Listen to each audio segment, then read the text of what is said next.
Este pasado mes de febrero se constituyó la Comisión Ejecutiva para la conmemoración del 5º centenario de la expedición y primera vuelta al mundo de la historia de la humanidad de Fernando de Magallanes y Juan Sebastián Elcano. La celebración comienza oficialmente el próximo 20 de marzo de 2018 en Valladolid con la programación de un congreso dirigido por Carlos Martínez Sau, catedrático de Historia Moderna de la UNED y académico de número de la Real Academia de la Historia, autor de numerosos trabajos en torno a esta expedición y a la historia de España en la Edad Moderna.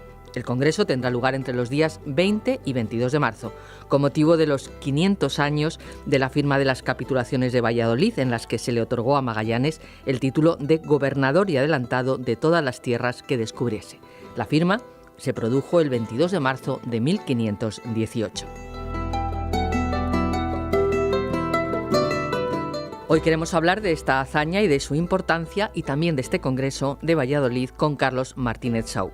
Bienvenido, muy buenos días, un placer contar con usted en nuestro programa. Muchísimas gracias, igualmente. Pues lo primero que queremos que Carlos Martínez Sau nos explique es la trascendencia de este viaje. Estamos muy acostumbrados a escuchar hablar de esta expedición Magallanes-Elcano, pero quizás no conocemos en su amplitud esa trascendencia que tuvo este viaje y que ahora se va a conmemorar. Sí, realmente el viaje de Magallanes Elcano llega en un momento en que se están produciendo una serie de encuentros auspiciados desde Europa con otros mundos. El que inicia esto, para no hablar demasiado en profundidad de todo, porque no hay tiempo, el que inicia esto es Cristóbal Colón, que es el primero que tiene un gran éxito. No el éxito que él esperaba de llegar al Zipango y al Catay, pero sí de encontrarse de pronto un inmenso continente inesperado, el Nuevo Mundo.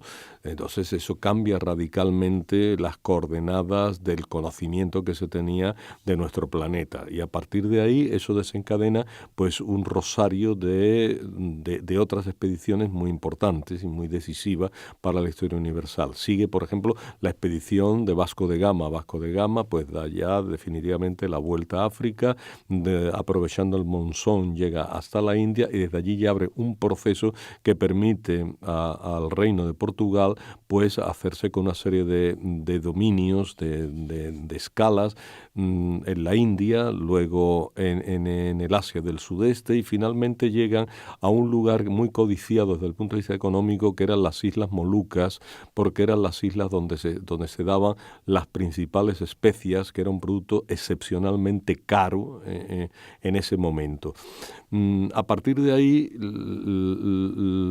las expediciones españolas que se han encontrado con el bloque continental de América empiezan a ver las posibilidades de pasar de ese bloque continental a otros mares, y esto lo consigue en el año 13 Vasco Núñez de Balboa. Cuando Vasco Núñez de Balboa descubre lo que él llamó la Mar del Sur, pues todo el mundo quiere ver a ver cómo pasa al otro lado, porque ese paso al otro lado parece permitir llegar a las islas Molucas, a las islas de las especias. Y esto conecta ya directamente pues con el proyecto de Magallanes Elcano, que es un proyecto para alcanzar las islas de las Molucas por el camino permitido a los reinos españoles. Era el único camino, se tenía que navegar en dirección a Occidente, como había hecho Colón, y ahora, por decirlo de alguna forma, Magallanes y Elcano completan el sueño colombino. Colón no pudo pasar al otro lado del continente, ellos ya pasan al otro lado del continente y llegan a las Molucas, generando un problema. Las Molucas, por el Tratado de Tordesillas, ¿pertenecen a Portugal o pertenecen a España? Porque la geografía y la cartografía del momento no permiten especificar mucho lo que se llamaba el antimeridiano, es decir, dónde estaba la raya que separaba unas posesiones de otras. Y como era un dominio tan apetecible, pues ahí se instaura una competitividad, una rivalidad. Y ya para terminar, porque si no me extiendo demasiado, decir que de esta expedición sale un subproducto, la vuelta al mundo un subproducto. Es decir, cuando Magallanes sale no dice yo me quiero ir a dar la vuelta al mundo, eso no lo piensa nadie quería dar la vuelta al mundo, quería hacer negocio con las especias y luego pues a lo mejor intentar volver por el camino que habían recorrido o intentar llegar a México, que ya empezaba a ser una posesión española por esos años, querían, pero no dar la vuelta al mundo. las circunstancias hacen que en un momento dado una de las 5 naves no se decida volver por la ruta llamada de los portugueses, por la vía oriental, y llegar de esa forma hasta Europa. Eso es lo que hace Elcano. Claro, eso significa una apertura extraordinaria de la mentalidad sobre lo que era el mundo, un conocimiento extraordinario de esos mundos que hasta hace 30 años pues eran mundos completamente desconocidos, ¿no? Portugal es muy importante en esta etapa, en el ámbito de la navegación es fundamental. ¿Cómo eran las relaciones con Portugal y qué papel tuvo Portugal en estas navegaciones? Sí. Las relaciones con Portugal pues se habían reconducido, en tiempos de los descubrimientos, se habían reconducidos a través de políticas matrimoniales y a partir de diplomacias de consenso entre ambas potencias, es decir, los Reinos Unidos de Castilla y Aragón por un lado y el Reino de Portugal por otro. Las relaciones al principio del siglo XV eran tensas porque al fin y al cabo pues ahí hay una batalla de Aljubarrota que separa definitivamente a Portugal de España, pero eso se reconduce y tiene mucho que ver en eso pues todas las políticas que se desarrollan a finales del siglo XV, las políticas matrimoniales de los reyes católicos y todo eso, y las políticas están haciendo que las relaciones sean más cordiales, pero claro, la rivalidad continúa, ¿no? Cuando Colón descubre América, pues Portugal reacciona ante eso, se van a quedar con un continente entero, esto causa una grave alteración de los planes que nosotros llevamos hace ya un siglo desarrollando en África y con deseo incluso de dar la vuelta al sur de África para ir hacia otros mundos, y hay que hacer algo. Se llega a un convenio, el Tratado de Tordesillas, que es el tratado pues en que se reparte el mundo en 2 mitades, una queda bajo la influencia portuguesa, otra queda bajo la influencia española. Parece que eso ya marca pues una trayectoria clara y todos están de acuerdo, entonces cada uno se va a dedicar a una cosa. Pero la llegada de Magallanes y la vuelta al mundo vuelve a plantear otra vez el problema, porque plantea el problema de las Molucas. ¿Las Molucas de quién son?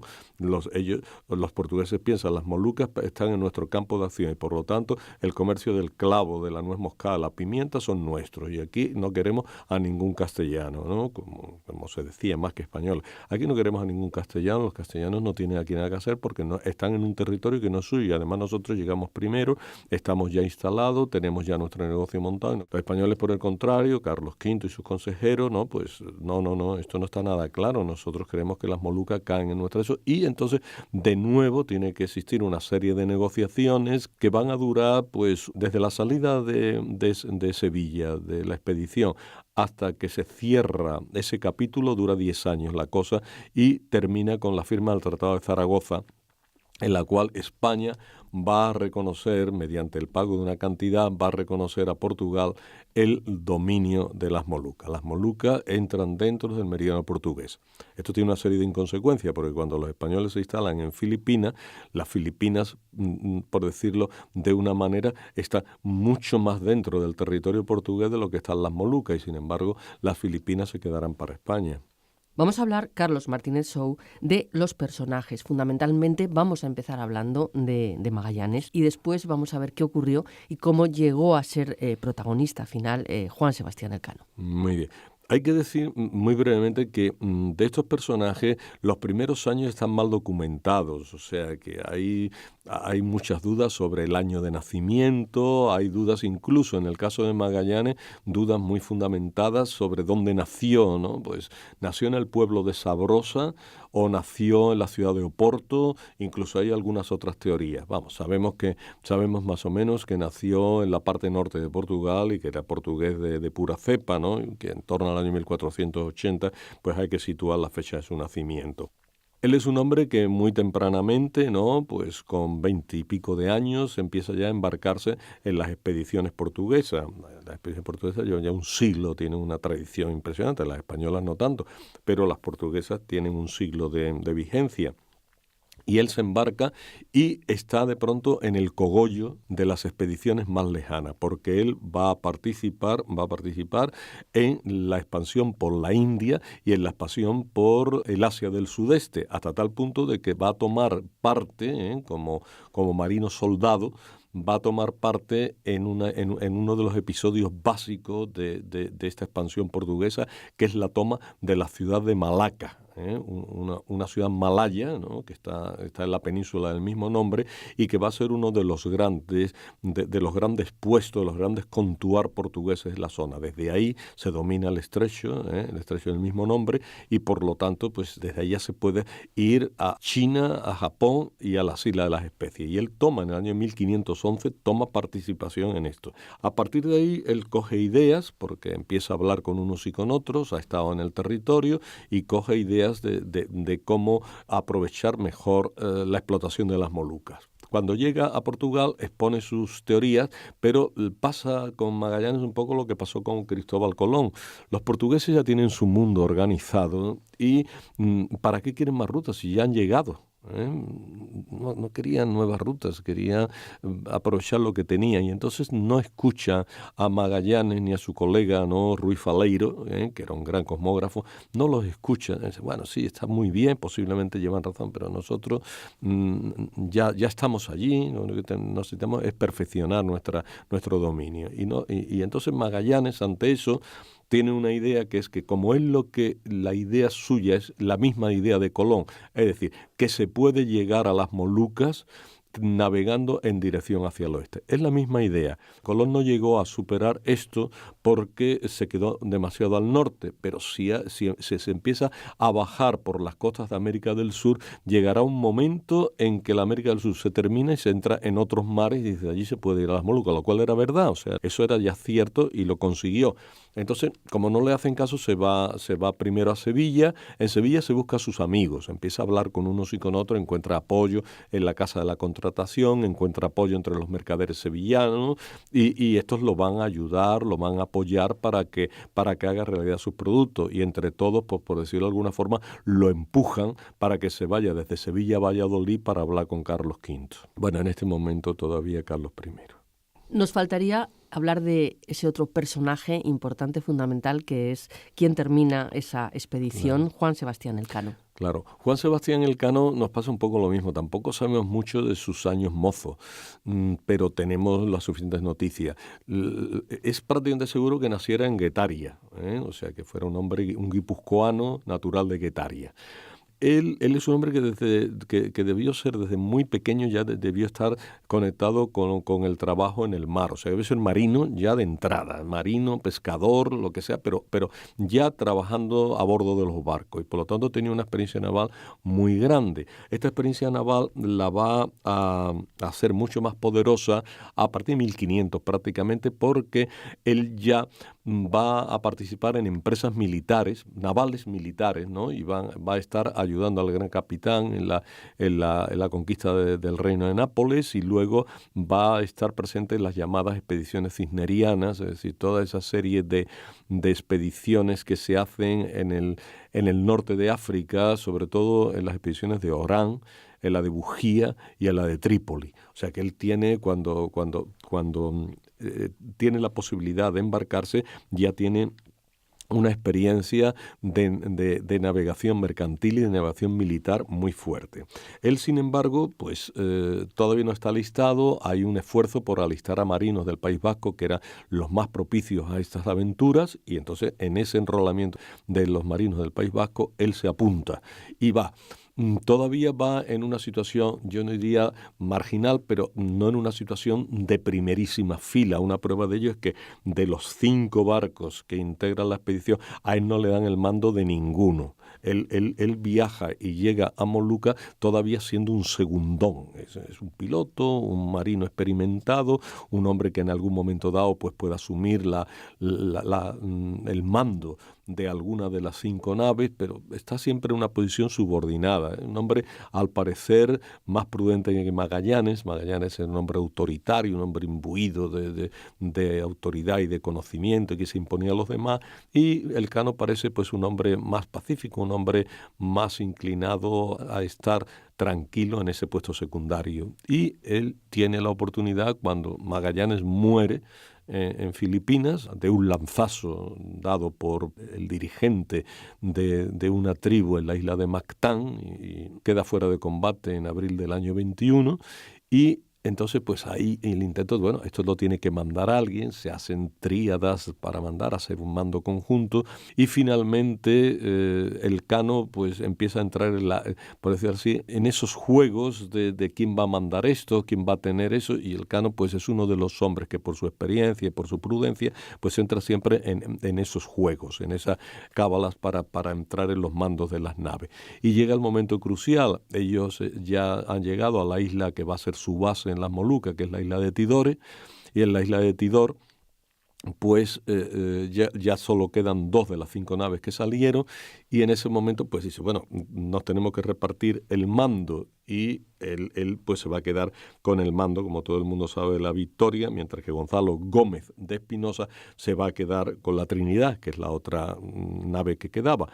Todavía ahí es secundario el Cano, porque la Trinidad es un barco de 110 toneladas y la Victoria solo tiene 85, o sea que a él le dejan uno de los barcos más pequeños y la Trinidad es uno de los más grandes, y desde luego pues había una diferencia entre los dos. O sea que todavía hay una actitud secundaria, pero él va a ser el que va a tener suerte y el que va a acertar con las cosas. Primero porque va a ser un gran negocio con las especias, va a embarcar pues el clavo sobre todo, que es la especie número 1, pero va a embarcar también otras cantidades de nuez moscada o de canela y todo eso, y va a tener un cargamento extraordinario, cargamento tan extraordinario como que cuando se vende luego en Europa, con ese cargamento se financia toda la expedición de las 5 naves y queda dinero para los pobres 18 que han conseguido volver. Y él adopta una posición, yo me voy para España, pero me voy por la ruta portuguesa, pero me voy muy al sur.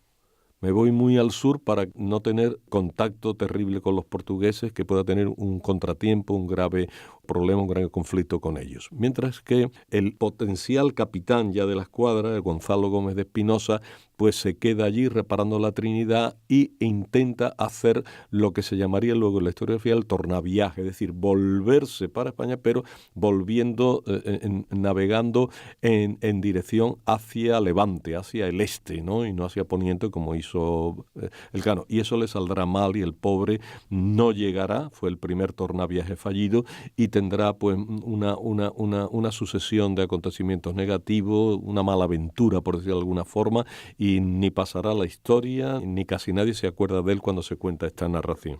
Yo creo que es importante, Carlos Martínez Sau, que hablemos de ese protagonismo que tuvo Sevilla en ese momento, en esta expedición, pero también el significado de Sevilla en estos principios del siglo XVI. Sí. Siento haberme extendido tanto. Lo que pasa es que la historia de la primera vuelta al mundo es muy apasionante y tiene muchas aristas, ¿no? Si hablamos de Sevilla ya terminamos, porque Sevilla en este momento, como decía Fernand Braudel, es el lugar donde late el corazón del mundo. Y entonces, ¿por qué? Pues porque ya se ha descubierto América, se ha creado la Casa de la Contratación, hay una actividad comercial trepidante, es una ciudad que tiene ya entre 70 y 80 mil habitantes, la más grande de los Reinos Unidos de España, es una ciudad activísima, extraordinariamente comercial, y donde fluye el dinero, allí hay mucho dinero, y por lo tanto cuando llega cualquiera dando unas posibilidades de beneficio como llegó Magallanes, hay siempre grupos que le van a hacer caso, y dentro de la propia Casa de la Contratación encuentra amigos. En los grupos flamencos, en los grupos genoveses también encuentra arraigo. Todo el mundo está esperando ocasiones para hacer dinero, y hacer dinero con los nuevos mundos. Entonces esta Sevilla activísima, que ahí está todavía, porque afortunadamente no ha sufrido guerras que hayan mermado demasiado su patrimonio, pues esa Sevilla es la que le da los apoyos y los soportes para que este hombre vaya a realizar lo que tenía que hacer, que era entrevistarse con el máximo mandatario en España, que era el rey, y proponerle al rey esto y que el rey se lo aceptara, como así ocurrió, y de ahí, ¿no?, pues la fecha esa primera, que es la primera que retenemos los que estudiamos estas cosas, que es la fecha del 22 de marzo de 1518, porque ahí es cuando se firman las capitulaciones. Hay que recordar las capitulaciones de Santa Fe de Colón, porque las capitulaciones es un contrato, capitulación igual a contrato, y el contrato de Magallanes pues es un contrato similar al que se le hicieron a Colón. Se le hacen unas concesiones de dirección de la empresa, de algunos títulos honoríficos, y la promesa de que se van a quedar con una parte, por decirlo de alguna forma, de lo que consigan, ¿no? Volvemos a Sevilla, Carlos Martínez Sou. ¿Qué significado o qué papel tenía la Casa de la Contratación exactamente? Sí, la Casa de la Contratación era la que dirigía, la que se hacía cargo de la dirección de todos los asuntos que tenían que ver con el comercio entre la península y América. Todo pasaba por la Casa de la Contratación desde el año 1503. Entonces ella pues es la que tiene que encargarse, ¿no?, pues de autorizar el paso de los barcos, la formación de armadas, el control de los pasajeros, las negociaciones entre los comerciantes y el gobierno y, en definitiva, dar las facilidades para que todos los trámites administrativos se puedan hacer, porque si esto nunca fue un monopolio del Estado, sino que fue un monopolio de los particulares, esos particulares tenían que someterse a determinadas reglas. Incluso la formación de pilotos, si mal no recuerdo. Bueno, la formación de pilotos recayó rapidísimamente sobre la Casa de la Contratación, que nombró una serie de cargos de cosmógrafo mayor, etcétera, con nombres muy conocidos, Américo Vespucci, Juan de la Cosa, etcétera, para la formación de la gente que tenía que llevar esas naves a esos territorios desconocidos. Y claro, en eso tenía la Casa de la Contratación un papel técnico espectacular, ¿no? Ellos llevaban también el padrón real, es decir, que tenían un gigantesco mapa donde iban apuntando todo lo que le decía cada explorador que venía de América o de donde fuese. Le decía, bueno, pues yo puedo decir que he visto estas islas y tal, y las podemos situar en tal latitud, en longitud no, porque no se conocía, pero bueno, las podemos situar en tal latitud y en tal longitud aproximada. Y todo eso lo llevaba la Casa de la Contratación. Luego la Casa de la Contratación pues fue emitiendo cada vez más reglamentos y fue siempre la gran agencia administrativa de la carrera de India. El viaje fue muy, muy complicado. Hay un libro de Pigafetta que narra, él participó en esta expedición, llegó junto con Elcano al puerto de Sanlúcar de Barrameda, si no me equivoco, luego a Sevilla, y en su libro narra toda esta expedición y los problemas que tuvieron. El viaje fue complicado. Sí, el viaje fue complicadísimo. Bueno, voy a dar solo unos datos muy sencillos para que se vea qué pedazo de expedición es esta, qué dimensiones tiene esta expedición. Antonio Pigafetta era uno de los hombres que figuraron, ¿no?, como especialistas en el barco. Él era un hombre de Vicenza, es decir, de la Lombardía italiana. Era un hombre de origen noble que sabía muy bien, por lo tanto, escribir, según parece, pues sabía dibujar o hacía que se le dibujaran, porque dio unas impresiones, unos mapas extraordinarios y hizo no la única, pero sí la mejor crónica del viaje de Magallanes y Elcano. El viaje de Magallanes y Elcano fue como todos estos viajes. Fue un viaje auténticamente tormentoso, y no solo por las tormentas del mar, sino por las tormentas de los hombres. Es decir, que ya costó muchísimo la organización de la expedición, pero valía mucho dinero, el rey no quería hacerse cargo de esto, al final se llegó a un acuerdo, el rey puso aproximadamente las 3/4 partes de la financiación, la 4 parte restante la puso a un mercader, ¿no?, que se llamaba Cristóbal de Haro, y los barcos, se preparan los 5 barcos y salen de Sevilla hasta Sanlúcar, y luego la salida de verdad de Sanlúcar. Entonces empieza lo que era la derrota normal, es decir, se va pues a las Canarias, de las Canarias Cabo Verde, la costa de Sierra Leona, la costa de Sierra Leona se atraviesa el Atlántico y se va pues a las costas del actual Brasil y empieza a bajarse, y entonces ahí hay un momento en que hay un primer y quizás el más grave conflicto de toda la expedición, ¿no? Magallanes decide hacer en Puerto San Julián allí una invernada larga para que la gente pues cobre fuerza para reparar los barcos y todo eso, pero encuentra la enemiga, la hostilidad de una gran parte de la tripulación y de los mandos que no quieren hacer nada, sino que quieren pasar inmediatamente ya al otro lado. Magallanes no tenía modos autoritarios, impone su ley y se quedan allí haciendo todo el invierno en San Julián. Pero esto prepara un motín en San Julián que tiene consecuencias muy graves, porque son detenidos y sentenciados por haber participado en el motín nada más y nada menos que 44 personas. Y entonces de esas 44 personas, pues Magallanes tiene que perdonar a casi 40. ¿Por qué? Pues porque si no se queda sin nadie que le lleve los barcos. Tenía que contemporizar. Pero los jefes principales se les dan unos tratamientos horrorosos, ¿no? Pues unos son ajusticiados y luego descuartizados. Otros los dejan en una isla desierta allí para que salgan como puedan. Y todo esto genera pues unos malestares muy fuertes en seno de la expedición. Finalmente, de esto sale por el éxito, soluciona muchos de estos comportamientos. Ellos finalmente consiguen entrar en lo que hoy se llama el Estrecho de Magallanes en su honor y salir hacia el otro lado. Una vez eso, las cosas están claras, pero ya hay que decir que antes de entrar en el Estrecho de Magallanes, una nave se ha roto y se ha hundido en Santiago. Otra nave ha hecho defección, no ha seguido, no se ha ido, que es la San Antonio, que era la más grande de todas. Esta se va y por su cuenta los mandos cogen y se vuelven a Sevilla y no pasan el Estrecho de Magallanes porque una defección que va contra el capitán de la Armada, que era Magallanes. Y solo pasan 3 naves.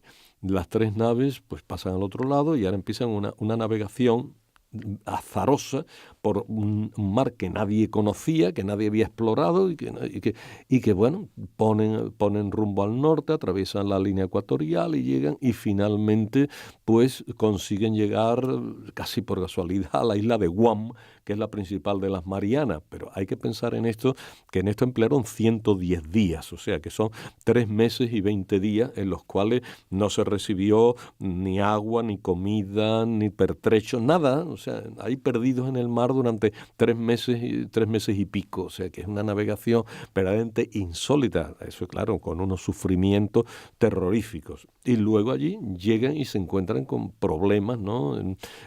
Llegan a Filipinas, en Filipinas pues Magallanes interviene en las rivalidades entre diversas tribus en Filipinas y tiene la mala suerte de que en uno de los combates se confía en la isla de Mactán, pues uno de los dirigentes de uno de los clanes, ¿no? Llamado Filapulapu o Lapu-Lapu Aseca, que hoy es un héroe nacional filipino, pues le da un lanzazo y lo mata. Entonces eso hace que la expedición quede descabezada, que no se sepa qué hacer y en una navegación que todo el mundo ha calificado, todos los libros que he leído sobre esto, todo el mundo dice la misma palabra, de laberíntica, finalmente, no explico las cosas intermedias porque no tenemos tiempo, llegan finalmente a Tidor, que es una de las grandes islas bueno, es pequeña en dimensión, pero es muy rica en clavo y en otras especias. Y allí pues llegan a acuerdos, ¿no?, con el sultán de Tidor para que les permita cargar eso, reparar los barcos y ya han llegado a su destino y las cosas se tranquilizan. Entonces ocurre lo que he dicho, un barco ya hay que desecharlo porque ha sido comido por la broma, es decir, por ese molusco que se comía los cascos de los barcos antes de que hubiera refuerzos de cobre, se hicieran los forros de cobre de los barcos. Y nada más que quedan 2. Entonces Juan Sebastián Elcano toma la determinación de salir. Del día exacto que sale es el 21 de diciembre del 21, pues coge y se va para España, pero claro, por una ruta larguísima. Él atraviesa los estrechos entre Sumatra y Java, viaja por una línea muy meridional para no encontrarse con los portugueses. Cuando pasa el Cabo de Buena Esperanza, empieza a remontar por el Atlántico, haciendo la volta grande, y ya llega un momento en que no pueden más y tienen que llegar a la isla de Cabo Verde para poder abastecerse de algo, porque es que no tenían nada. Es que esto es una de las cosas más terroríficas del viaje. En este viaje, sin tomar ninguna escala, este viaje duró 6 meses y 20 días. O sea, es que estamos hablando de 200 días de navegación sin parar en ningún sitio, con la poca agua que tenían, con el poco tal, pues allí había que comer de todo. Allí pues terminaron comiéndose, ¿no?, pues todo lo que era de cuero, tenían que comer de toda rata que aparecía, tomaron, bueno, una situación penosa y claro, la gente se fue muriendo de dos gravísimos síndromes, de hambre, no comían, de sed porque no tenían agua en buenas condiciones y de escorbuto porque no tenían vitamina C. Entonces la mortandad fue tremenda. Hay que tener solo una nota. De Sevilla salieron 200, no se sabe bien, pero salen más o menos 235 marinos. Vamos a quedarnos con esa cifra porque 4 o 5 más a estos efectos pues no tienen gran trascendencia. A Sevilla volvieron 18. Ahí está todo. O sea, que fueron muriendo por el camino todo el mundo, lo cual era lo normal en la época. Lo normal en la época es que era el 50% de la gente muriese. Y entonces pues llegan a Sevilla los 18 pobres estos, que sabemos los nombres, sabemos lo que hacía y sabemos hasta sus procedencias, ¿no? Llegaron 10 españoles, la mayoría eran vascos. llegaron pues un grupo, no sé cuántos eran, pues 3 italianos, llegaron otros 3 griegos, 2 de Rodas y 1 de Quíos, y llegaba un portugués y un alemán. Sabemos las cosas y lo que hacían. Y entonces, pues estos pobres hombres, ¿no? El famoso cuadro, ¿no? Hecho o sea, vestido de harapos, ¿no? Hecho un guiñapo vestidos de harapo y con la vela en la mano, pues son los que llegan y los que tienen que ser vestidos y tal para que puedan vender las especias y salir de pobres.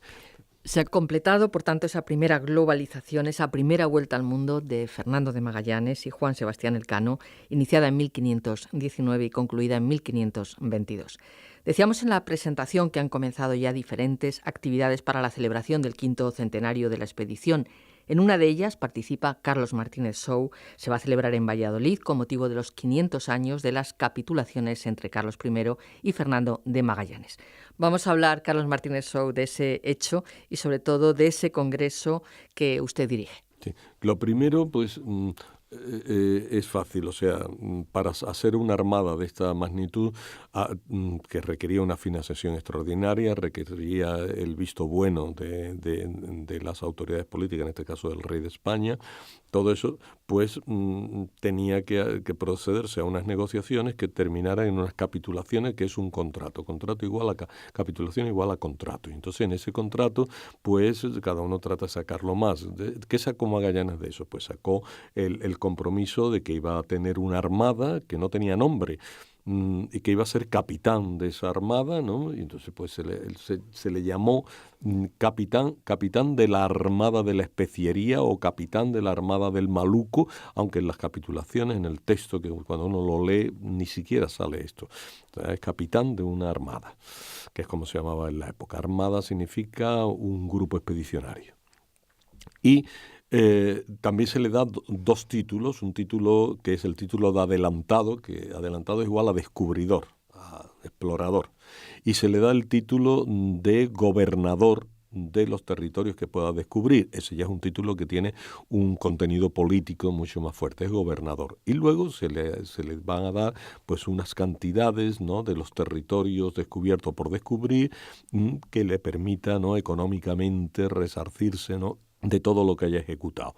Eso es lo que se da el 22. Es unas capitulaciones sencillas, es un contrato sencillo, tiene pues 8 folios y en esos 8 folios pues se cuenta todo esto y eso es lo que le permite a poner en marcha este operativo a Magallanes, encontrar el dinero. El rey al final pues decide eso, hacerse cargo de buena parte de la financiación. Al otro le ayudan pues los amigos que ha ido haciendo Magallanes a lo largo de todo este tiempo. Empiezan a buscar los marinos, sobre todo del País Vasco, que van a ir a la expedición, porque van más del País Vasco naturalmente que portugueses, pero también hay por lo menos un 10% de portugueses. Total, que esto es lo que se hace. Y a partir de ahí, pues la expedición, lo que hemos contado, se lanza hacia adelante. 2 preguntas han salido de ese planteamiento de las capitulaciones, han salido 2 ramales. Primer ramal, de aquí sale un congreso que es un congreso que, por decirlo así, da el pistoletazo de salida, porque como hubo unas capitulaciones, esas capitulaciones están en el origen de la expedición, pues había un interés en que esas capitulaciones se conmemorasen de alguna forma y para ello porque se hiciera un congreso en las mismas fechas. Y eso es lo que se hace en Valladolid entre el 19 y el 22 de marzo mediante pues la intervención de una serie de ponentes internacionales, ya que hay pues franceses, italianos, portugueses, filipinos, panameños, chilenos, en fin, hay de muchas nacionalidades que están conectadas, norteamericanos, muchas nacionalidades que están de alguna forma conectados con la expedición, con los lugares donde pasó la expedición o con el futuro o con los desarrollos futuros de la expedición. Y entonces, y luego pues nada, naturalmente pues una mitad de esos ponentes pues son ponentes españoles porque Magallanes y Elcano ha sido muy trabajado en España, a pesar de que todavía subsisten muchas sombras, muchas cosas que hay que perfilar y que hay que ampliar y que hay que conocer mejor. Bueno, eso es lo que se hace. Y lo otro y último es que la segunda vuelta al mundo pues se puede considerar como el principio de la primera globalización. Colón Vasco de Gama, Vasco Núñez de Balboa preparan esta expedición. Con esto ya se ha dado la primera vuelta al mundo, el Primus Circumdedisti Me, que es como se titula el congreso. Fuiste el primero que me diste la vuelta sobre un globo terrestre, y a partir de ahí pues se inicia un proceso que significa la puesta en contacto de todos los continentes conocidos, como dice en un libro famoso, ¿no?, el profesor que va a dar la lección inaugural, Serge Grusinski, pues por primera vez se tiene un conocimiento de les quatre parties du monde, las 4 partes del mundo se unen. Y entonces este conocimiento de todos los mundos genera paradójicamente la existencia de un solo mundo, y por eso se puede decir que a partir de ahora podemos hablar de una auténtica historia universal, porque todos los mundos conocidos están conectados. Carlos Martínez Souk, de todos los participantes, expertos que van a acudir a Valladolid, recuerdo a los interesados que este congreso se va a celebrar entre los días 19 y 22 de marzo en Valladolid. ¿Usted destacaría algún trabajo en particular? Si alguien quiere leer lo más interesante o lo científicamente más comprobado, más desarrollado, ¿elegiría algún autor? ¿Elegiría algún título? Sí, ahora mismo el Museo Naval ha hecho un esfuerzo por hacer la más extensa historia de la expedición Magallanes-Elcano jamás escrita. Y le ha publicado un libro cuyas dimensiones exactas, no sé si son 600 o 700 páginas de gran formato. Ha sido dirigida por el catedrático de la Universidad Complutense de Madrid y miembro del Instituto de Historia y Cultura Naval, Enrique Martínez Ruiz. Ese es el libro más completo hoy día sobre esta expedición. Tiene uno que leerse 700 páginas, pero puede uno decir que lo sabe casi todo. Y luego sobre las consecuencias, pues yo destacaría también la presencia de un profesor muy prestigioso y hoy día pues uno de los grandes nombres de lo que se llama la historia global, que es el profesor francés Serge Grusinski. Serge Grusinski es el que dará la lección inaugural y pondrá el acento, ¿no?, en la conexión entre esta expedición Magallanes-Elcano con el gran proceso de mundialización en el cual pues los españoles y los portugueses estuvimos muy implicados desde el primer momento, hasta tal punto de que otro francés, Pierre Chonu, habló de que en este momento se crea el Pacífico de los ibéricos, le Pacifique des Ibériques, pero también es el momento muy pronto en que va a surgir el galeón de Manila, que va a hacer una primera gran ruta transpacífica que conecta China con México y desde México pues con España. Eso es otra de las cosas que sale. Y luego porque la llamada plata española, que en realidad pues es plata en gran parte mexicana y en otra parte peruana, pues va a ser el instrumento de pago, de crédito, de todo, que va a posibilitar que las transferencias comerciales e incluso indirectamente las transferencias culturales pues sean posibles. Y por lo tanto ese es el papel, ¿no?, que por el cual, ¿no?, pues, el Reino de España pues desea conmemorar esto, ¿no?, porque sabe que formó parte del Pacífico de los Ibéricos, sabe que creó el galeón de Manila y que estuvo implicado pues con China, con Japón, con lo que se llama Indonesia, con todo eso, y por último que con la plata de las minas americanas pues hubo posibilidad de que este comercio no colapsase, sino que continuase a todo lo largo de una trayectoria plurisecular. Eso es la importancia. Muchísimas gracias, Carlos Martínez Souk, por haber conversado con nosotros, habernos explicado cosas que quizás no se conocen. Hay que aprender más sobre nuestra historia y espero que ese congreso que va a haber en Valladolid sea un éxito. Muchísimas gracias. Muchísimas gracias por esos buenos deseos y muchísimas gracias por esta entrevista, por ambas cosas. Gracias.